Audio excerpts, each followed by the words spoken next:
할렐루야. 예배를 위해 또 영상 앞으로 나오신 모든 분들을 예수님의 이름으로 환영합니다. 우리 다 함께 계신 자리에서 일어서셔서 우리 찬양하며 2020년 5월 3일 주일 예배를 시작하도록 하겠습니다. 이곳에 오셔서 이곳에 앉으소서. 이곳에서 드리는 예배를 받으소서. 주님의 이름만이 오직 주의 이름만 이곳에 있으. 다시 한번 고백합니다. 이곳에 오셔서 이곳에 앉으소서. 이곳에서 드리는 예배를 받으소서. 주님의 이름만이 오직 주의 이름만 이곳에 있습니다. 그리스도 진리로 다스리네. 기뻐하라 온 땅이여 찬양하라. 거룩하신 그 이름 높이리라. 왕이신 하나님 높임을 받으소서. 찬양하리라. 영원히 높임을 받으실 그 이름 찬양하리라.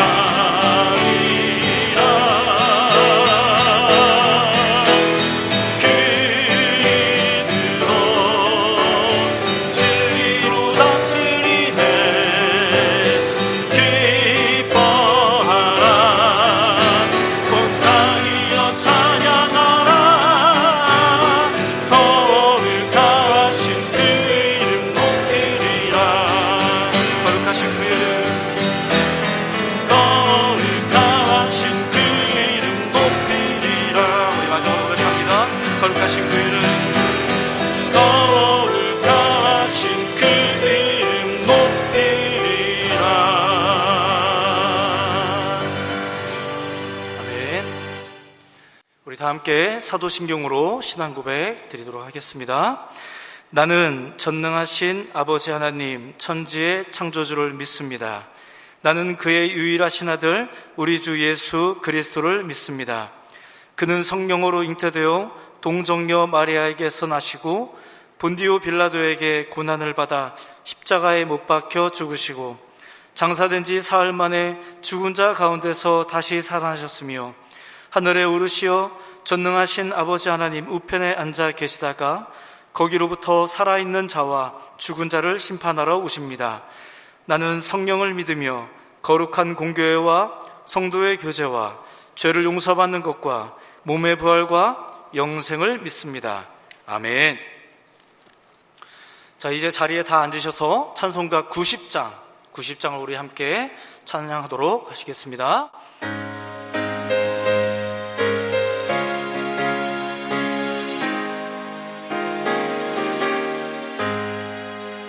주 예수 내가 알기 전 날 먼저 사랑했네. 그 크신 사랑 나타나 내 영혼 거듭났네.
우리 함께 기도하시도록 하겠습니다.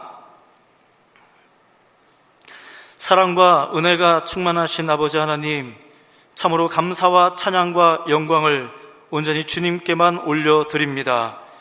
어렵고 힘겨운 지금의 상황 중에서도 이렇게 예배할 방도를 얻게 하시고, 또한 함께 나눔을 가질 수 있는 지체들을 허락하여 주시고, 직면하여 얼굴을 바라볼 수 없지만 멀리 떨어져 있어도 함께 예배할 수 있는 이웃들과 성도들과 가족이 있음을 생각하며 이 일이 얼마나 큰 기쁨이며 감사한 일인지를 생각할 때 다시 한번 주님께 모든 영광을 올려드립니다. 그렇게 오늘도 이 시간 우리의 여건을 따라, 상황을 따라 영상 앞에 고개 숙여 주님께 예배하고 있는 모든 예배자들의 예배를 흠양하여 주시고 받아 주시옵소서. 전 세계가 지금 우리가 겪고 있는 이 질병으로 인하여 같은 어려움과 같은 슬픔 가운데 우리가 이 시기를 보내고 있습니다.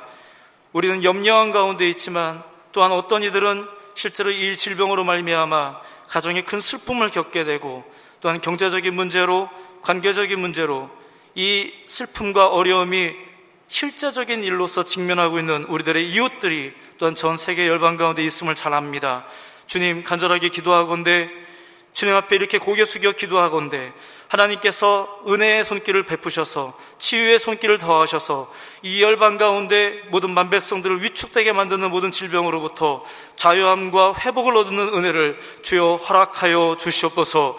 믿음의 사람들이 마치 보이지 않는 신 앞에 두려워하는 것처럼, 보이지 않는 우상까지도 섬겼던 것처럼, 그렇게 우리가 이 두려움 앞에서 넘어지지 말게 하여 주시고, 다시 한번 그 하나님 앞에 더욱더 믿음으로 나아가 그 십자가 앞에 나아가 사람들은 사망이라 말하고 두려움이라 말하는 그 자리가 다시 한번 부활과 생명의 기회가 됨을 믿으며, 그렇게 우리가 주님 앞에 나아가 부르짖을 수 있는 바로 믿음의 사람들이 이 시대 가운데 넘쳐날 수 있도록 허락하여 주시옵소서. 무엇보다 교회가 그리해야 되겠고, 또한 주님을 알지 못하는 자들도 이 시기를 보내며 그 하나님의 전능하심과 그 하나님의 실존을 다시 한번 경험할 수 있는, 체험할 수 있는, 알 수 있는 기회의 문을 주님 허락하여 주시옵소서. 그렇게 지금 이 어려움이 우리가 견디고 버티는 시기만이 아니라 오히려 승리할 수 있는, 승리와 간증이 넘칠 수 있는 시기가 되기를 간절하게 소망하여 구하오니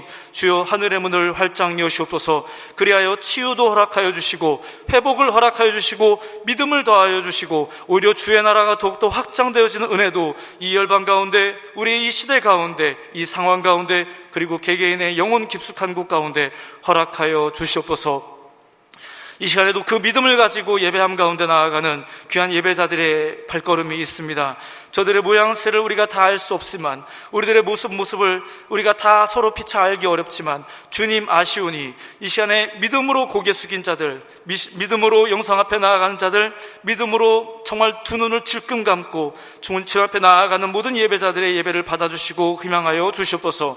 또한 이 시간에 예배를 통하여 선포되어질 귀한 말씀을 기대합니다. 하늘의 말씀이 선포되어질 때 이 시대를 향한, 우리를 향한 주님의 음성임을 믿고 아멘하며 우리가 예배 가운데 서게 하여 주시옵소서. 이 말씀이 우리를 살릴 것입니다. 이 말씀이 우리를 이끌어 줄 것입니다. 하늘에 속한 이 비밀함들이 이 세상에 속한 이곳에 선포되어질 때 주님, 주의 나라가 그렇게 굳건하게 증거되어지게 하여 주시고 세워지게 하여 주시고 어둠의 권세 파하는 은혜를 덧입혀 주시옵소서. 그렇게 드려지는 이 믿음의 예배를 주님 온전히 받아주실 줄로 믿사오며 예수님의 이름으로 기도드리옵나이다. 아멘. 자, 이 시간에 우리 함께 찬송가 50장 1절만 찬양 드리시며 우리 준비하신 예물을 주 앞에 구별해 드리도록 하겠습니다. 찬송가 50장입니다.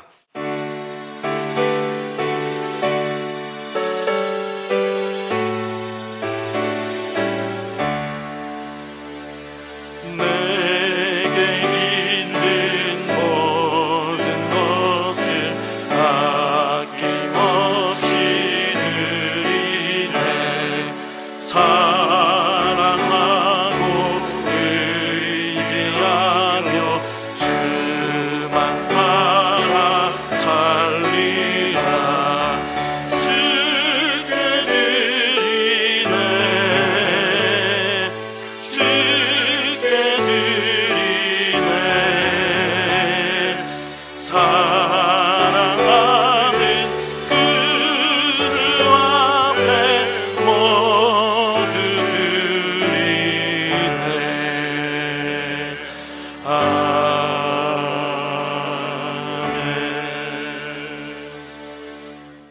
이 시간 우리 함께 드려진 예물을 위해서 다시 한번 기도하도록 합니다.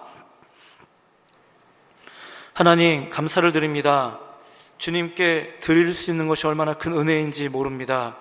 예물이 그러하고 이 시간에 각각의 처소에서 고개 숙여 기도할 수 있음이 그러하고 예배할 수 있음이 그러합니다. 주님께 드릴 수 있는 은혜를 우리에게 허락하여 주셔서 다시 한번 감사를 드립니다. 주님께 드린다 말하지만 이 예배가 끝났을 때 주님께서 우리에게 은혜 베풀어 주셨다라고 말할 수 있는 이런 그런 기대감과 믿음의 고백을 우리에게 허락하여 주시옵소서.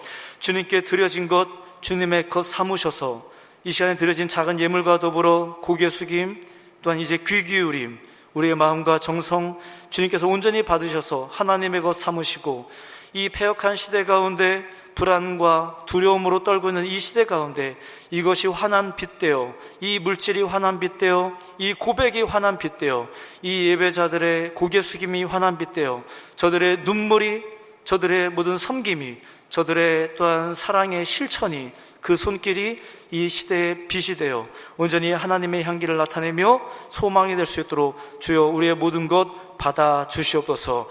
이 시간에도 주님께서 그렇게 드려진 예물 가운데 기름 부어주시고 또한 이 시간에 남은 모든 예배 순서를 통하여 구별되어진 모든 것들 가운데 함께 하실 주님을 기대하오며 예수님의 이름으로 기도드리옵나이다. 아멘. 할렐루야.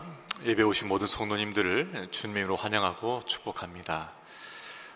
코로나 말미암아 참 어려운 시기를 보내 있고 또 락다운이 계속 연장됨으로써 우리 성도님들 많이 힘드실 텐데 하나님께 주시는 그 위로와 평안 가운데서 힘을 내시고 또 이 시간들을 잘 견뎌내시기를 바라겠습니다. 잠시 교회 광고 알려드리겠습니다.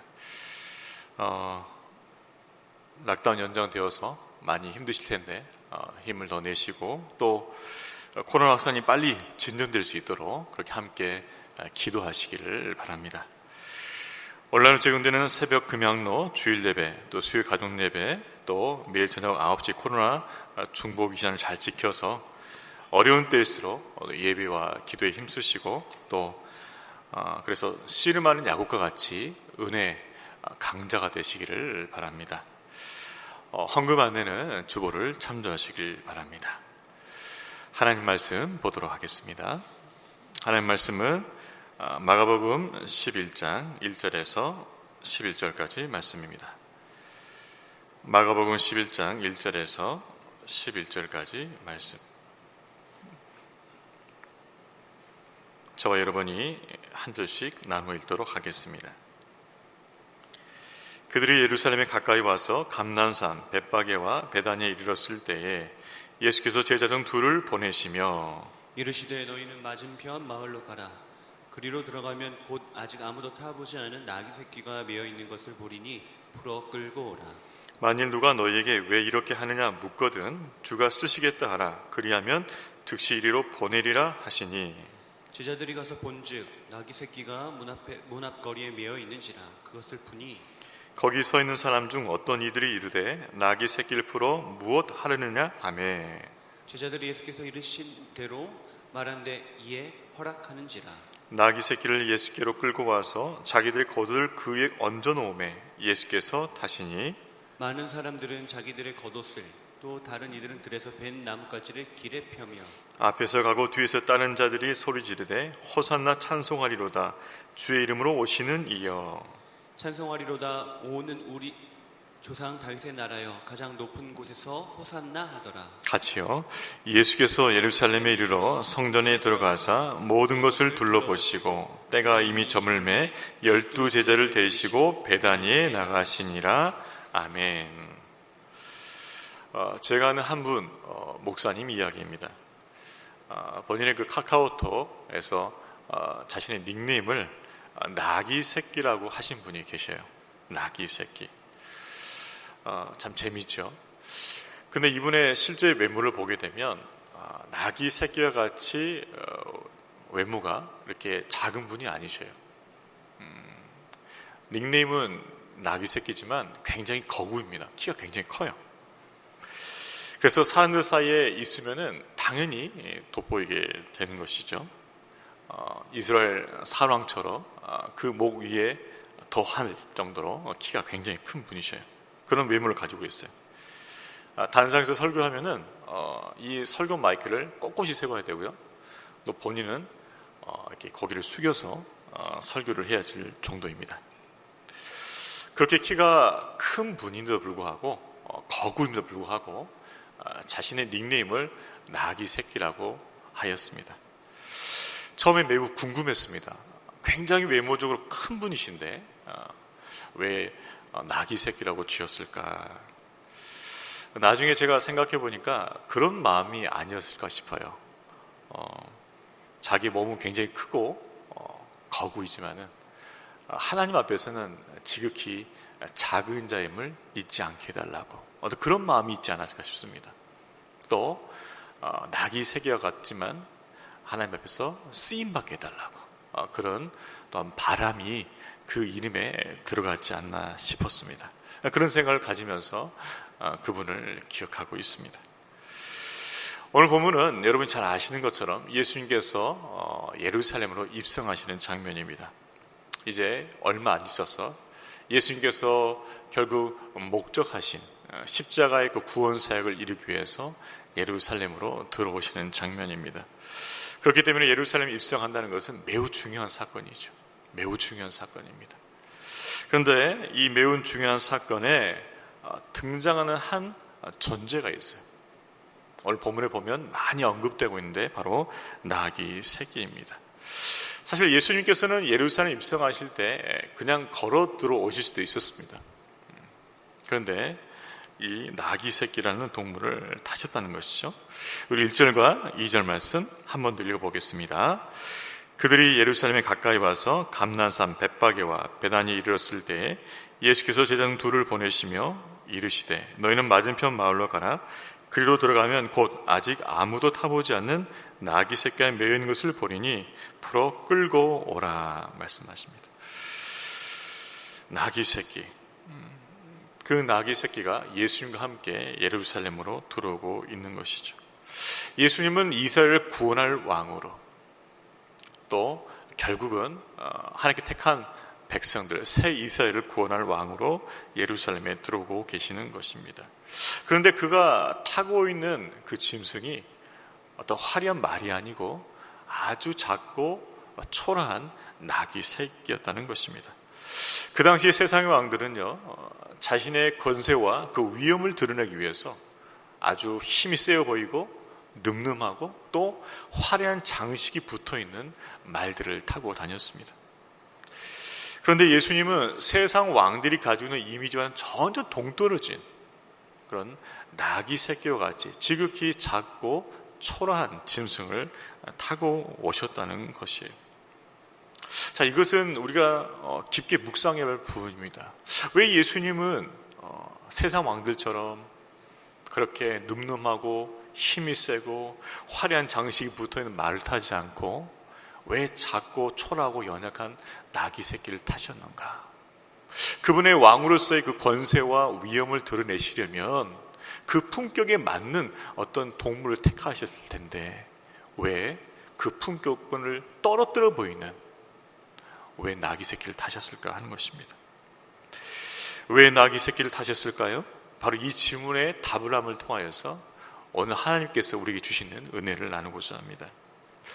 예수님께서 나귀 새끼를 타신 첫 번째 이유는 바로 하나님의 말씀을 성취하기 위함이었습니다. 하나님의 말씀을 성취하기 위함이었습니다. 스가랴서 9장 9절 말씀 우리 같이 읽어보겠습니다. 시온에 따라 크게 기뻐할지어다 예루살렘에 따라 즐거이 부를지어다 보라 내 왕이 내게 임하시나니 그는 공의로우시며 구원을 베푸시며 겸손하여서 나귀를 타시나니 나귀의 작은 것 곧 나귀 새끼니라. 스가랴서 9장 9절 말씀은 이스라엘을 구원할 메시아에 대해서 예언합니다. 그런데 그 메시아는 나귀 새끼를 타고 왕으로 오신다는 것이죠. 바로 이 스가랴서 9장 9절 말씀은 바로 예수님을 향한 예언이었습니다. 이스라엘의 왕으로 오실 그 예수님을 향한 예언이었는데 예수님은 이 스가랴 9장 9절 말씀을 성취하기 위하여서 다른 동물이 아닌 나귀 새끼를 택한 것이었습니다. 바로 그 말씀을 성취하기 위해서 나귀 새끼를 타셨다는 것이죠. 여러분, 복음서를 보게 되면요, 예수님이 하시는 그 모든 행적과 그 사역들을 보게 되면 이런 표현들이 나와 있습니다. 그 말씀을, 그 예언을 성취하기 위함이다. 이런 표현들이 많이 나와 있어요. 결국 예수님의 모든 행적과 그 일과 사역들은 구약에 예언되었던 그 말씀을 성취하기 위한 바로 그런 방향으로 이루어졌다는 것을 알 수 있습니다. 그렇습니다. 예수님의 모든 행적과 사역의 기준은 하나님의 말씀이었어요. 그 말씀을 성취하는 것이었어요. 그것이 예수님의 기준이었습니다. 예수님의 자신의 모든 삶과 사역의 기준은 바로 하나님 말씀을 성취하는 것에 있었던 것입니다. 자, 그렇다면 예수님께서 그렇게 모든 삶과 사역의 기준과 목적이 하나님 말씀의 성취에 있었다면 그 말씀의 성취를 통해서 이루고자 하는 것이 무엇이었을까요? 왜 예수님은 모든 삶과 그 사역의 기준이 말씀의 성취에 있었을까요? 요한복음 4장 34절은 이것을 말씀해 주고 있습니다. 요한복음 4장 34절 우리 같이 한번 읽어봅니다. 예수께서 이르시되 나의 양식은 나를 보내신 이의 뜻을 행하며 그 일을 온전히 이루는 이것이니라. 나를 보내신 이, 즉 하나님이십니다. 하나님의 뜻을 행하며 하나님 일을 온전히 이루기 위해서 말씀을 붙들고 계셨다는 것이죠.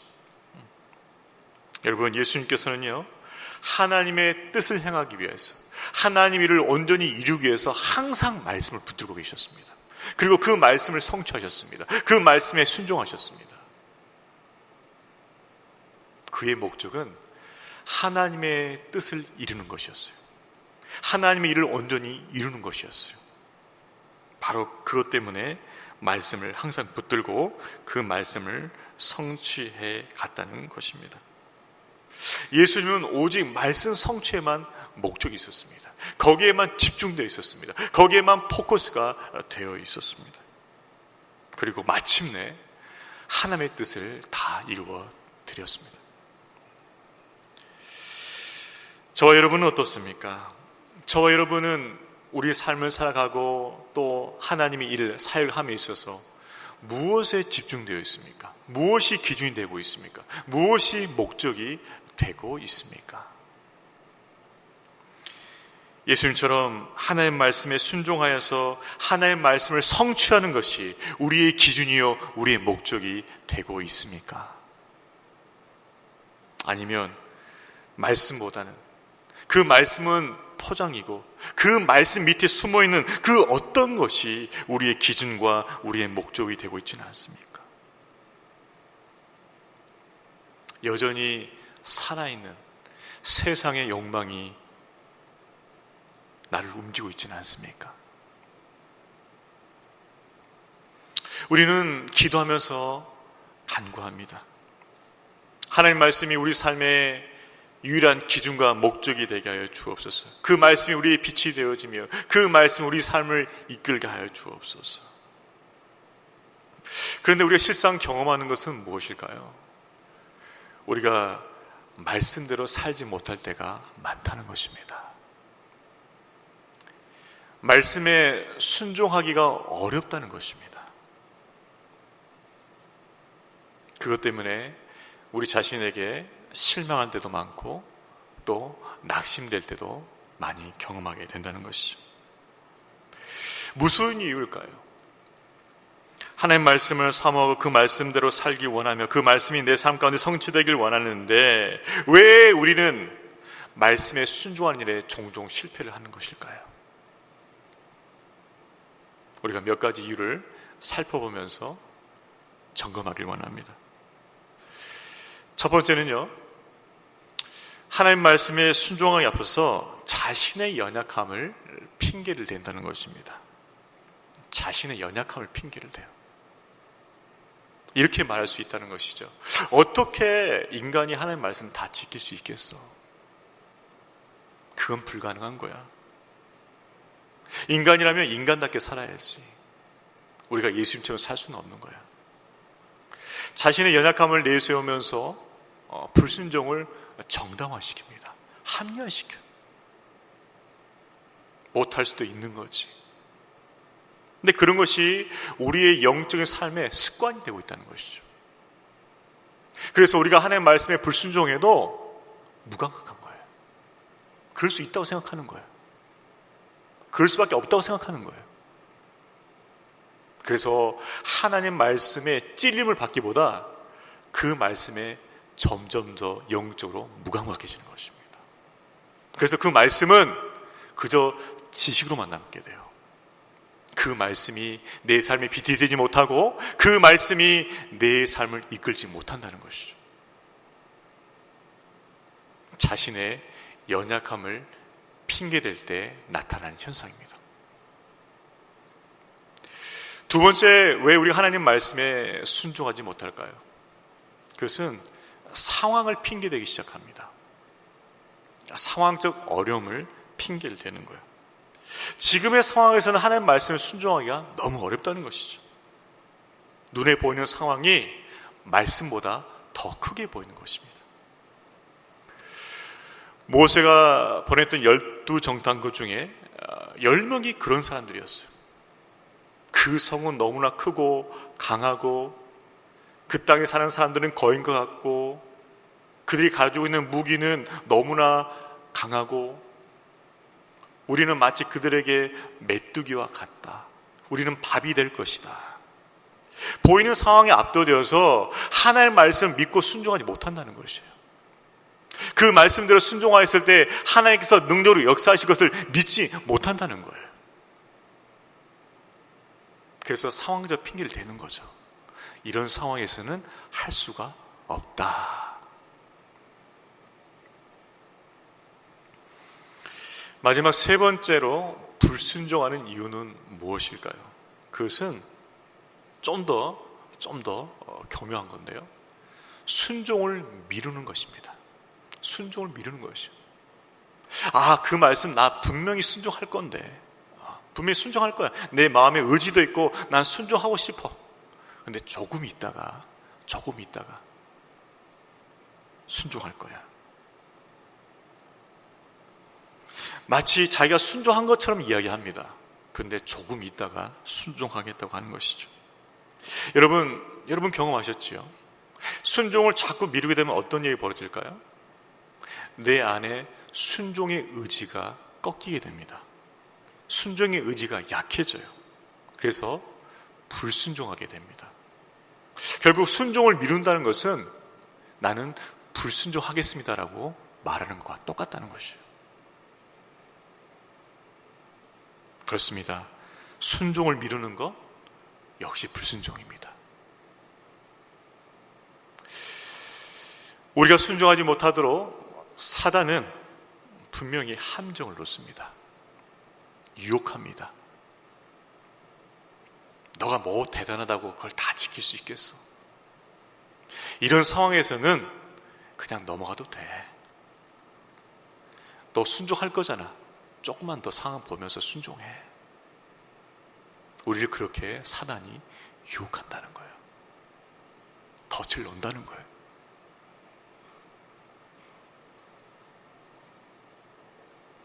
그러나 예수님은 어떤 삶을 사셨습니까? 그 무엇보다도 하나님의 그 말씀의 성취에 그 모든 에너지와 그 모든 것을 집중시켰다는 거죠.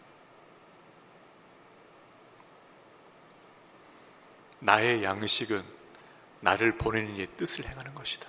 여러분, 양식이란 게 뭐예요? 인간이 생명 중에서 가장 중요한 거 아닙니까? 예수님께서 가장 중요한 것은 하나님의 뜻을 행하는 것이었다는 것이죠. 내 인생에 내가 이 땅에 온 목적의 성공과 실패는 하나님의 뜻을 행하였느냐 행하지 못하였느냐, 바로 여기서 승패가 난다는 것입니다. 여러분이 아무리 다른 거 세상에서 인정받을 만한 것을 잘했다 치더라도 하나님 말씀에 순종하는 것을 실패했다면 그것은 우리의 영적인 실패를 말한다는 것이에요.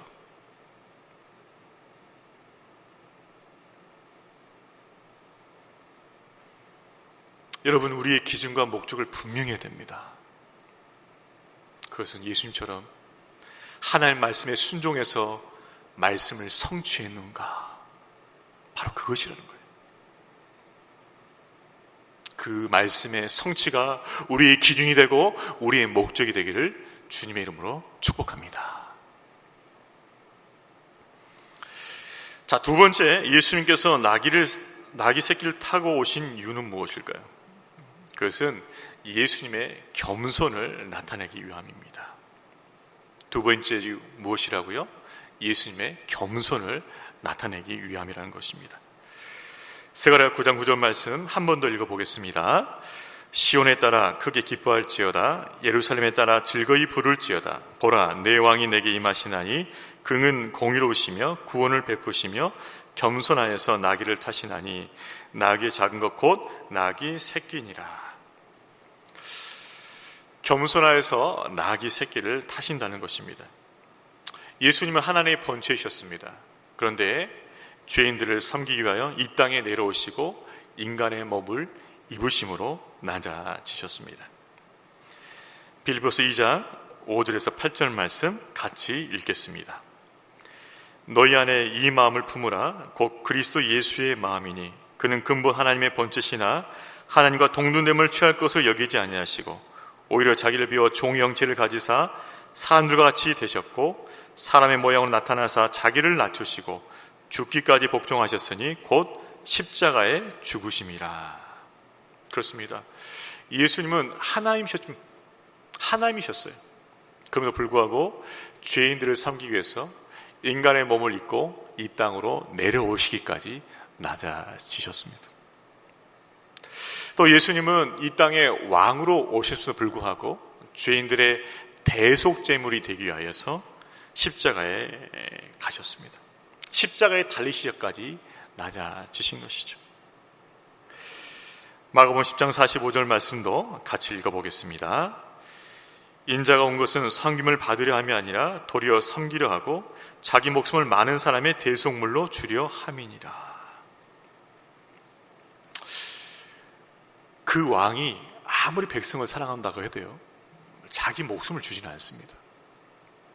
그런데 예수님은요, 그 죄인된 백성을 너무나 사랑하셔서 자기 목숨을 대속물로 주셨어요.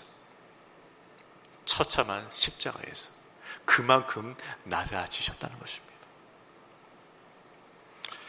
여러분, 겸손이라는 게 무엇일까요? 그저 자기 자신을 낮추는 척일까요? 그것은 겸손이 아닙니다. 예수님께서 보여주신 겸손이라는 것은 무엇일까요? 그것은 낮아져서 섬기는 것입니다. 낮아져서 섬기는 것, 바로 그것이 겸손이라는 것이죠. 예수님은 죄인들 위해서 낮아질 대로 낮아지셨고 섬길 수 있는 대로 섬기셨습니다. 그분은 이 땅에 인간의 몸으로 입고 내려오셨고 자신의 생명을 죄인들을 위해 주셨던 것입니다. 바로 그 예수님의 겸손이 나귀 새끼를 통해서 알려졌다는 것이죠. 여러분, 우리는 하나님의 뜻을 위하여 또 다른 사람을 섬기기 위하여 얼마나 낮아지고 있습니까? 낮아져서 섬기기보다는 오히려 높아져서 다른 사람의 섬김을 받고자 애쓰고 있지는 않습니까? 바로 그러한 모습은 세상 사람들이 추구하는 모습이 될 것입니다. 바라기는 우리 삶에 낮아져서 섬기는 겸손의 열매가 풍성하기를 주님의 이름으로 축복합니다. 저희 집안 이야기인데요. 락다운이 이렇게 지속되면서 아이들과 보내는 시간이 많아진 것 같습니다. 물론 교회에 나오긴 하지만은 통행금지 시간 때문에 오래 있을 수는 없어요. 그래서 오후 좀 되면은 또 집으로 와야 됩니다. 잠깐 교회를 갔다 오면은 저를 기다리는 가족들이 있는데 바로 우리 아이들입니다. 하루 종일 온라인 수업도 하고 집안에 있다 보니까 너무 답답한 거죠. 너무 심심한 거예요. 그래서 제가 오는 시간만을 기다리고 있습니다. 그러면은 제가 오자마자 문을 열자마자 바로 알아차려가 달라듭니다. 그래서 저마다 외마디를 지르는데 바로 똑같습니다. 아빠 놀아줘. 아빠 놀아줘. 지금 제가 노래에 걸리고 있습니다. 아빠 놀아줘. 그러면서 새 녀석이 저를 달라붙는데요. 달라붙습니다. 꼼짝 못하게 달라붙어요. 아빠 놀아줘 하면서 달라붙습니다. 저희 집안 식구들에게 이런 표현을 쓴다는 게 좀 안타깝지만은 제 느낌 그렇습니다. 마치 좀비들이 저를 달라붙는 느낌이에요. 좀비들이 딱 달라붙어 안 떨어집니다. 근데 저도 이제 나이가 좀 먹어서 그런지 이 애들이랑 마음껏 놀아주는 게 좀 힘든 것 같아요. 힘든 것 같아요. 그래서 일단 좀 씻고 나서 애들하고 다트 게임 이렇게 던지는 거 아시죠? 이 다트 게임도 하고 또 때로는 뭐 넌센스 퀴즈도 내기도 하고 또 뉴스도 같이 보면서 놀아주는데 아이들 섬기기가 쉽지 않은 거예요. 쉽지 않은 거예요. 아이들 눈높이 맞춰서 노는 게 쉽지 않은 겁니다. 뭐 어떤 보드 게임 하자고 하는데 도저히 제가 그걸 못 하겠어요. 너무 유치해서. 또 예전에 많이 했던 거라서 너무 못 하겠어요. 그렇지만은 또 이런 때가 뭐 계속 있을 건 아니니까 같이 시간을 보내주려고 노력을 하고 있습니다. 그런데도 여전히 느끼는 건 뭐냐? 너무나 제가 부족한 거예요. 아이들 수준에 맞추어서 아이들이 원하는 만큼 놀아주지 못하는 거예요. 때로는 전화 통화한다고, 때로는 설교 준비한다고 하면서 피할 때도 있어요. 제 연약함입니다. 그렇지만 이렇게 하나님께서 아이들을 섬기라고 할 때 섬기는 게 맞는 것이죠. 여러분, 우리가 어떤 형편이 있든지 간에 하나님께서는 우리에게 섬길 수 있는 대상을 반드시 붙여주십니다. 반드시 붙여주셔요. 그래서 우리는 하나님께서 붙여주신 사람이구나 생각하고 뭐예요? 섬겨야 되는 거예요. 때로는 어려운 대상이 될 수 있습니다. 어려운 대상, 내가 섬기기 참 어려운 스타일이 될 수 있어요. 그런 분들 붙일 때가 있어요. 하나님께서. 그럼에도 불구하고 예수님 마음을 가지고 낮아져서 섬기는 저와 여러분 되기를 주의 이름으로 축원합니다. 그래요. 여러분, 겸손이 뭐라고요? 겸손은 낮아져서 섬기는 거예요. 일단 낮아져야 돼요. 제가. 우리가 낮아지지 않으면 섬길 수가 없습니다. 낮아져서 맞춰줘야 돼요. 맞춰줘야 돼요. 그렇게 낮아져서 섬기는 겸손의 사람, 예수님의 제자 되기를 주의 이름으로 축원합니다. 자, 마지막 세 번째 이유를 살펴보겠습니다. 예수님께서 나귀 새끼를 타신 세 번째 이유는 무엇일까요? 그것은 작은 자를 쓰시는 예수님의 긍휼과 자비를 나타내기 위함입니다. 지극히 작은 자를 쓰시는 예수님의 긍휼과 자비를 나타내기 위함이었습니다. 여러분, 나귀 새끼가 어떤 동물일까요? 나귀 새끼? 나귀 새끼는요, 짐을 많이 부릴 수가 없어요. 짐을 많이 그 등에 얹을 수가 없어요. 왜냐하면은 너무나 힘이 없고 약하기 때문에 그런 거예요. 힘이 없고 약해요. 나귀 새끼니까. 또 외모도 보잘것이 없습니다. 태어난 지 얼마 되지 않았기 때문에, 작고 어리기 때문에 외모도 왜소해요. 그래서 볼품이 없어요. 그리고 또한 타기가 쉽지 않습니다. 오늘 본문에 나온 것처럼 한 번도 타보지 못한 나귀 새끼라면 더 그럴 것이죠. 길들여 있지가 않아요. 길들여 있지가 않아요. 그래서 아무도 한 번 타보지 못하는 나귀 새끼라면은 분명히 누가 탔을 때 근질근질했을 거예요. 아마 튕겨내고 했을 수도 있어요. 그러니까 나귀 새끼라는 것은요, 그다지 쓰기에 유익한 동물은 아닌 거예요. 사실 힘도 없어요. 외모도 보잘것없어요. 잘 길들이지 않아요. 당장 쓰기에 유익한 동물은 아니란 것입니다. 이런 여러 가지 부족함과 단점들이 있었음에도 불구하고 뭐요? 예수님께서 뭐요? 쓰신 거예요. 주가 쓰시겠다 하라.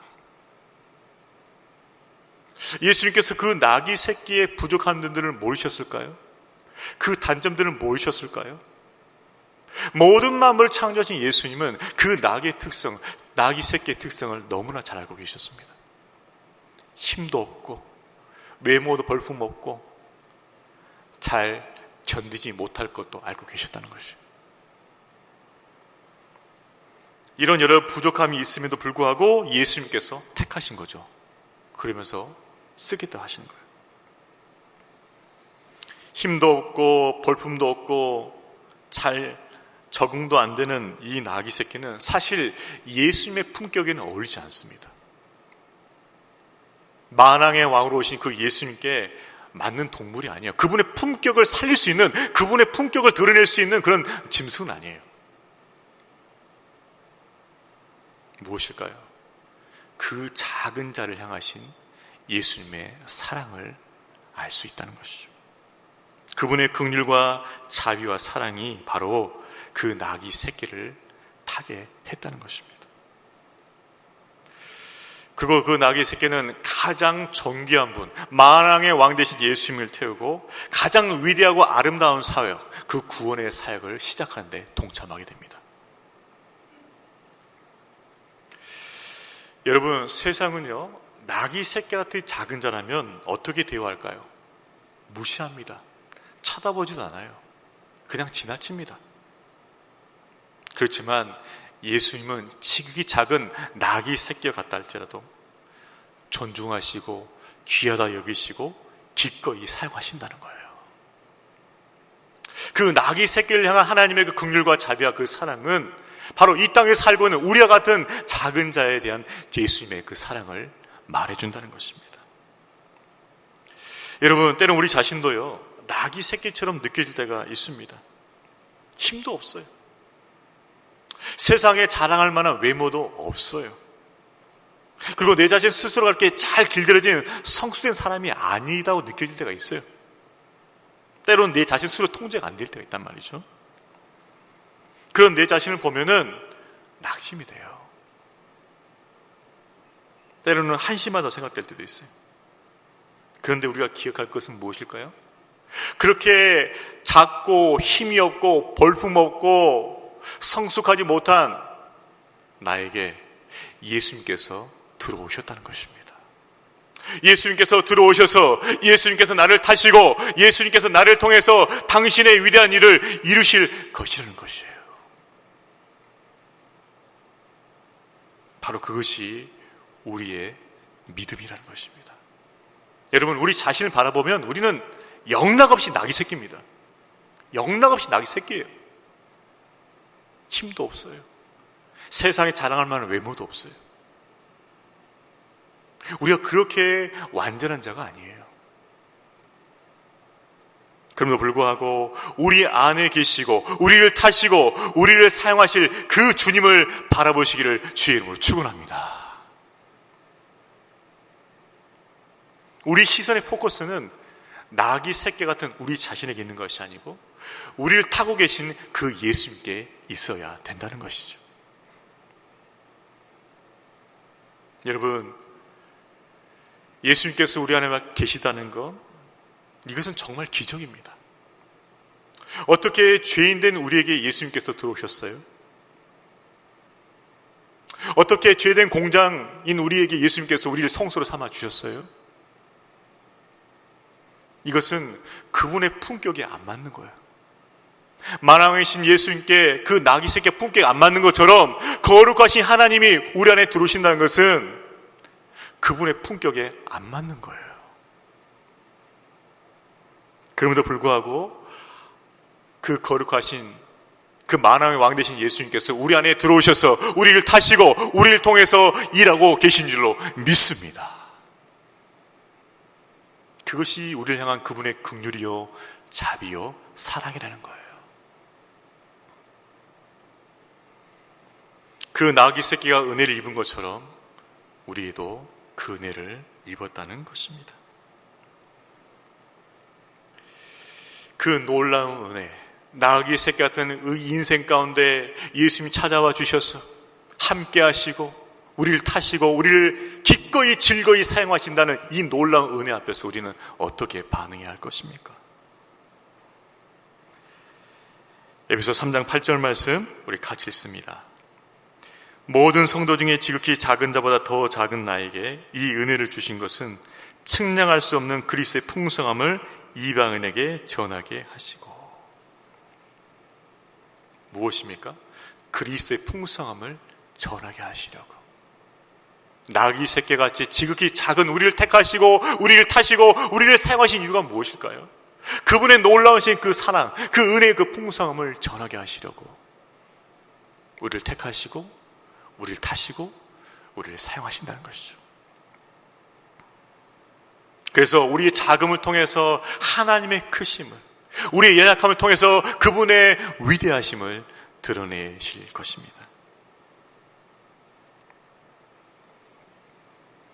주님의 그 놀라운 은혜에 감사하면서 그 은혜의 풍성함을 전하기 위해서 우리 자신을 드릴 수 있는 믿음의 헌신이 있기를 주의 이름으로 축원합니다.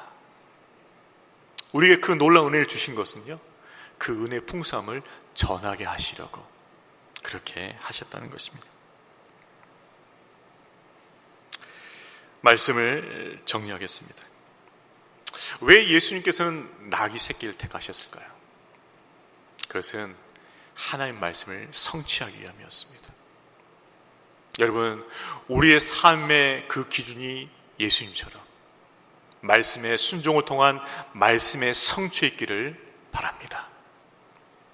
왜 예수님께서 나귀 새끼를 택하셨습니까? 두 번째는 그분의 겸손을 나타내기 위함이었습니다. 예수님처럼 낮아져서 우리 이웃들을 섬기는 겸손한 주님의 제자 되기를 바랍니다. 예수님께서 왜 나귀를 택하셨습니까? 세 번째 이유는 바로 작은 자를 향한 주님의 사랑을 나타내기 위함이었습니다. 나귀 새끼같이 지극히 작은 자인 우리를 택하셔서 우리와 함께 하시고 우리를 타시고 우리를 사용하시는 그분의 놀라운 사랑과 그 은혜의 풍성함을 널리 전하는 예수님의 나귀 새끼가 되시기를 주의 이름으로 축원합니다.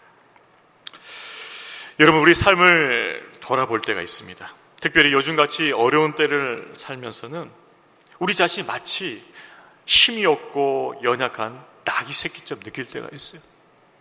정말 무기력한 나귀 새끼, 아무것도 할 수 없는 나귀 새끼, 그것이 우리의 모습처럼 보일 때가 있어요. 그렇지만 우린 기억해야 됩니다. 만왕의 왕 되신 예수께서 우리 안에 거하시고 우리를 타시고 우리를 통해서 그분의 위대한 일을 이루실 것이라고, 그것을 기억해야 된다는 것이죠. 지금의 상황에 의기소침하지 말고, 지금의 상황 때문에 낙심하지 말고,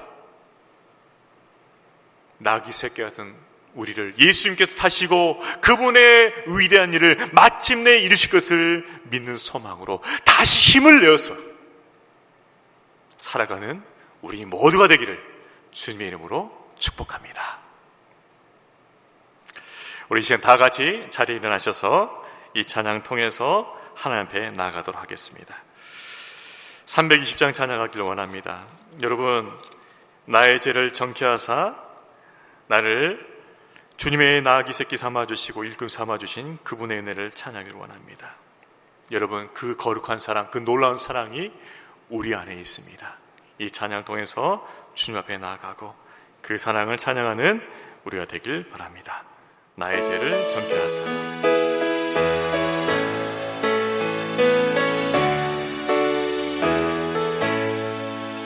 나의 죄를 정케하사 주의 일꾼 삼으신 구세주의 넓은 사랑 항상 찬송합니다. 나를 일꾼 삼으신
하나님 아버지, 비록 나귀 새끼 같은 우리이지만 예수님처럼 하나님 말씀에 순종하고 성취함을 위하여 우리의 모든 헌신을 드릴 수 있도록 인도하여 주시옵소서. 예수님처럼 낮아져서 섬기는 겸손의 열매를 맺게 하시고 작은 자에 베푸시는 주님의 놀라운 은혜와 사랑을 널리 전하며 살게 하여 주시옵소서. 어려운 때이지만 우리 자신만 바라보는 것이 아니고 우리 안에 계시고 우리를 타시고 우리를 통해서 위대한 일을 행하실 예수 그리스도를 바라보게 하여 주시옵소서. 그 믿음의 소망으로 힘을 내게 하시고 이 어려운 때를 승리하는 믿음의 성도들 되게 하여 주시옵소서. 감사드리옵고 예수님의 이름으로 기도하옵나이다. 아멘. 이제는 우리 구주 예수 그리스도의 은혜와 아버지 하나님의 크신 사랑과 성령 하나님의 위로하심이 예수님처럼 하나님 말씀을 성취하는 것에 삶의 목적을 두고 낮아져서 섬기며 겸손의 열매를 맺고 작은 자에 베푸시는 그 놀라운 은혜의 사랑을 널리 전하며 살길 원하는, 또 어려운 때이지만 예수 그리스도를 바라보며 소망 가운데 승리하길 원하는 여기 모인 하나님의 자녀들을 머리 위에 이 예수 그리스도의 소망을 가지고 열방 가운데 증거하시는 선교 삶과 그 가정과 사역 위에 이제부터 영원토록 함께 있을지어다. 아멘.